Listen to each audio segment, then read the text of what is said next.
തീർത്തും മനുഷ്യത്വരഹിതമായ പരിഷ്കൃത ലോകത്തിന് അംഗീകരിക്കാൻ കഴിയാത്ത അതിബീഭത്സമായ കൂട്ടക്കൊലയാണ് ജർമ്മനി കണ്ടത്. ലോകമാകെ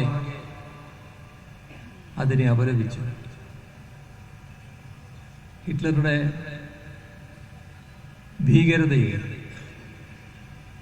ലോകം മുഴുവന് അപലപിച്ചു.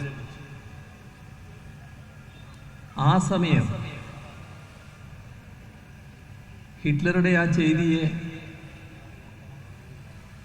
അംഗീകരിച്ച് അതാണ് ശരിയെന്ന്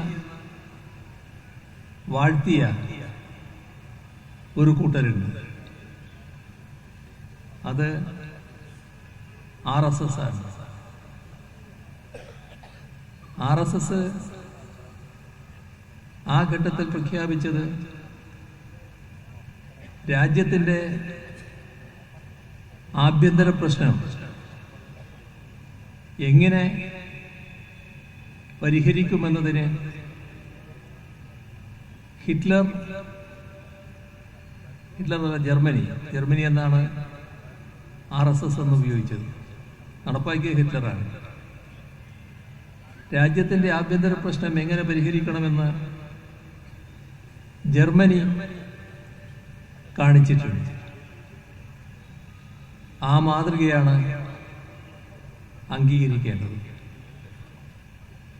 അപ്പോൾ ഹിറ്റ്ലറുടെ ആശയം പൂർണ്ണമായി സ്വാംശീകരിച്ചാണ് RSS നമ്മുടെ രാജ്യത്ത് പ്രവർത്തിച്ചുകൊണ്ടേയിരുന്നത്.